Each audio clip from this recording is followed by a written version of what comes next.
Hi friends, welcome back to 1 minute రుచులు.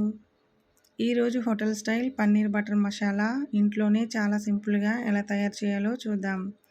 ముందుగా పాన్లో కొద్దిగా బటర్ వేసి ఉల్లిపాయలు, టమాటాలు, జీడిపప్పు, పచ్చిమిర్చి వేసి మెత్తగా అయ్యే వరకు వేయించుకోవాలి. తర్వాత ఇది చల్లారాక కొద్దిగా మెత్తగా పేస్ట్గా చేసుకోవాలి. అదే పాన్లో బటర్ వేసి అల్లం వెల్లుల్లి పేస్టు, తర్వాత మిక్సీ పట్టుకున్న ఈ పేస్ట్ని వేసి బాగా ఉడికించుకోవాలి. ఇప్పుడు కారం, ధనియాల పొడి, గరం మసాలా, కసూరి మేతి, ఉప్పు వేసి బాగా కలుపుకోవాలి. కొద్దిగా నీరు వేసి గ్రేవీ చిక్కబడే వరకు ఉడికించుకోవాలి. తర్వాత పన్నీర్ ముక్కలు వేసి 5 నిమిషాల పాటు సిమ్లో ఉడికించుకోవాలి. చివరగా ఫ్రెష్ క్రీమ్, కొత్తిమీర వేసి 5 నిమిషాల పాటు సిమ్లో ఉంచుకోవాలి. అంతే, ఇది రోటీ లేదా పుల్కాలతో తింటే super tasty paneer butter masala ready అయిపోయినట్లే. ఒక్కసారి మీరు కూడా ట్రై చేసి ఎలా వచ్చిందో నాకు కామెంట్ రూపంలో తెలపండి. ఇంకా ఇలాంటి సింపుల్ రెసిపీస్ కోసం నా ఛానల్ని అయితే లైక్ చేయండి. అలాగే 1 మినిట్ ఛానల్ రుచుల్ని సబ్స్క్రైబ్ చేసుకోండి.